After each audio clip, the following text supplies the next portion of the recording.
तो कांग्रेस के चिंतन शिविर का आज आखिरी दिन है। इसी पर अधिक जानकारी के लिए अतुल प्रताप सिंह आउटपुट हेड मेरे साथ फोन लाइन पे जुड़ गई है।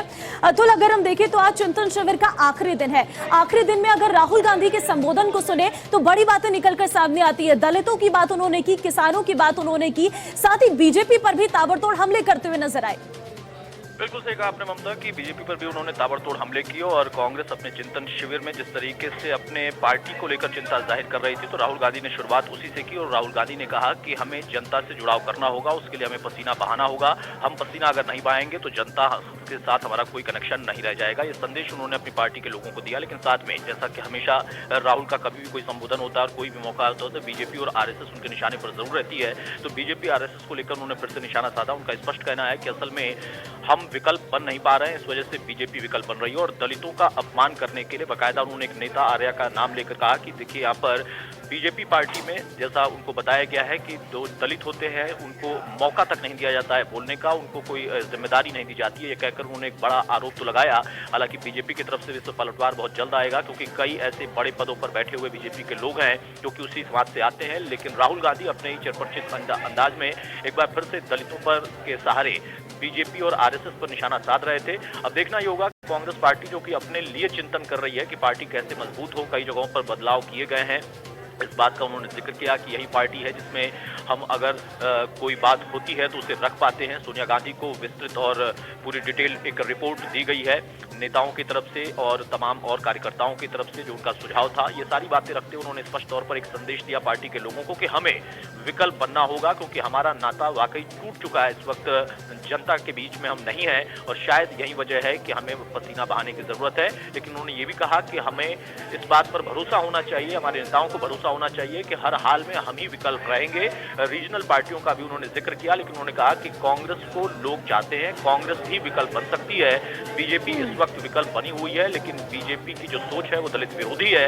ये बातें कहते हुए राहुल गांधी फिर से बीजेपी और आरएसएस को निशाने पर ले रहे थे। लेकिन पार्टी में जो चिंता है वो चिंता है कि पार्टी को हम मजबूत कैसे करें। इस पर फिलहाल सिर्फ मंथन हुआ है, चिंतन हुआ है, वो परिणाम में कितना निकल पाएगा ये देखना होगा ममता। लेकिन अतुल, अगर हम देखें तो 470 से ज्यादा कांग्रेस के नेता इस चिंतन शिविर में मौजूद थे।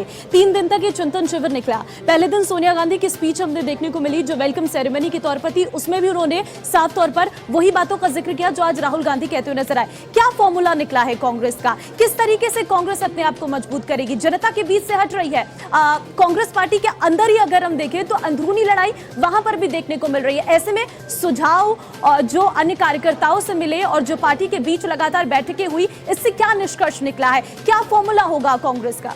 देखिए, फॉर्मूला यही है जिसका जिक्र राहुल गांधी कर रहे थे ममता, कि यहाँ पर हमें पसीना बहाना होगा, एसी कमरों में बैठना नहीं होगा। लेकिन अब ये बात उन पर भी लागू होती है, क्योंकि उनके नेतृत्व में कांग्रेस पार्टी को आगे बढ़ाना। और जैसा आपने कहा कि बहुत सारे कार्यकर्ताओं के सुझाव थे, बहुत सारे नेताओं के सुझाव हैं, और उसके साथ साथ सबसे बड़ी चिंता है गुटबाजी। अब गुटबाजी को लेकर अगर आप देखें और हरियाणा के लिहाज से ही देखें तो यहाँ पर बदलाव किया गया, उदयभान को जिम्मेदारी दी गई। लेकिन उसके साथ क्या हुआ? बिश्नोई नाराज हो गए।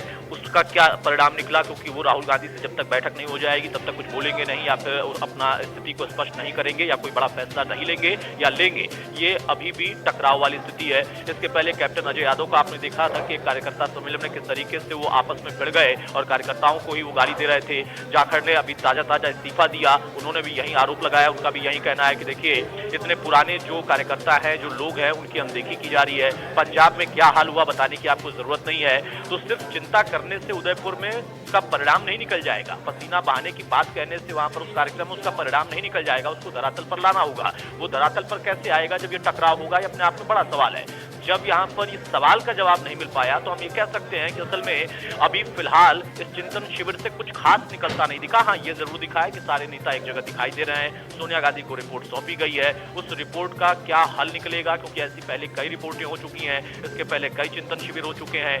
बीजेपी को आप निशाना तो साध रहे हैं कि वहां दलितों का अपमान होता है, लेकिन आप इस पर चिंता नहीं कर रहे कि आखिर उनको उतना वोट कैसे मिल रहा है। हर एक समुदाय से, हर एक तबके से उनको अगर वोट मिल रहा है तो आप उसको ये कहकर खारिज नहीं कर सकते हैं, या उनकी रणनीति को आप ऐसे ठुकरा नहीं सकते हैं कि नहीं, हम सिर्फ आरोप लगा देंगे कि वो उनका विरोध करते हैं, वो दलित विरोधी हैं। ये सुनने में तो अच्छा लगता है, लेकिन राहुल गांधी की ये बात उनके कार्यकर्ताओं तक कितनी समझ से जाएगी और कितना उसका परिणाम निकल पाएगा, वो कितना मेहनत करेंगे, पसीना बहाने के लिए निकलेंगे, ये अब भविष्य ही बताएगा ममता। ठीक है, एक दो तीन और सवाल हैं इसी में, अगर हम अतुल देखें तो एक तो है कांग्रेस के अध्यक्ष को लेकर कि आखिर अध्यक्ष पर क्या बात बनी है। अभी प्रियंका गांधी का नाम भी निकलकर सामने आ रहा है। एक और बात यह है, जो सचिन पायलट को हमने देखा तब जब शुरुआत हुई थी चिंतन शिविर की, तो उनकी तरफ से कहा गया कि हम इसमें युवाओं पर अधिक जोर देंगे, चिंतन शिविर का हम मोटिव ये बनाएंगे। बिल्कुल सही कहा आपने। और अध्यक्ष को लेकर तो देखिए लगातार आरोप लगता है और ये आरोप बीजेपी उन पर जबरदस्त तरीके से लगाती है कि परिवार का ही कोई अध्यक्ष होगा। बहुत कम समय के लिए कोई बाहर के व्यक्ति का मौका कभी दिया गया था, वो इतिहास की बात हो गई, लेकिन अब वो सोनिया या राहुल या सोनिया, और अगर आपने प्रियंका का जिक्र किया तो फिलहाल ऐसी स्थिति नहीं दिख रही है। नाम की चर्चा जरूर एक दो जगह से निकल कर आई, लेकिन सोनिया और राहुल के बीच में ही अध्यक्ष पद को लेकर इधर उधर बदलाव की बात है। हाँ, बीच में जरूर चर्चा हुई थी कि कोई एक पार्टी, जिस परिवार से अलग पार्टी का कोई बड़ा नेता या फिर कोई ऐसा चेहरा उसको अध्यक्ष बनाया जाएगा, एक संदेश देने के लिए कि हम परिवारवादी पार्टी नहीं है। लेकिन ये अभी फिलहाल स्पष्ट नहीं हो पा रहा, और जैसी अभी तक की समझ है मेरी कि ये इन्हीं दोनों के नामों के बीच में होगा, सोनिया होंगी या राहुल होंगे। अब इसको कैसे सहमति, क्योंकि इसके पहले आपने देखा कि वो 22-23 जो नेता थे कांग्रेस के, इसमें बड़े बड़े वरिष्ठ नेता हैं, वो किस तरीके से अपनी नाराजगी को खुलकर चिट्ठी के माध्यम से जाहिर कर चुके हैं, और उसकी भी अनदेखी कर दी गई। राहुल गांधी सोनिया गांधी की तरफ से उनको एक सख्त मैसेज दे दिया गया कि ऐसी अनुशासनहीनता बर्दाश्त नहीं होगी, उनको अनुशासनहीन के श्रेणी में लाकर खड़ा कर दिया गया। तो अभी फिलहाल कौन बनेगा अध्यक्ष, इसको लेकर चर्चा है, नाम है, लेकिन फिलहाल वही दो नाम है जिनमें बदलाव होता रहता है, कभी सोनिया गांधी कभी राहुल गांधी। तो बीजेपी भी इसको लेकर बिल्कुल बारीक नजर बनाए रखती है, और जैसे ही यहाँ किसी एक नाम को लेकर स्पष्टीकरण आएगा कि हाँ इनका चुनाव हुआ, वैसे ही देखिए बीजेपी हमलावर हो जाएगी। हमने कहा था कि परिवारवादी पार्टी है और ये तमाम परिवार जानकारी देने के लिए फिलहाल आपका बहुत धन्यवाद। तो अपने आप में बहुत सारे सवाल है, इस चिंतन शिविर के बाद आखिर क्या निकलकर सामने आता है, ये चिंतन शिविर से कांग्रेस की चिंताएं कितनी कम होती है, ये सबसे बड़ा सवाल बनता है।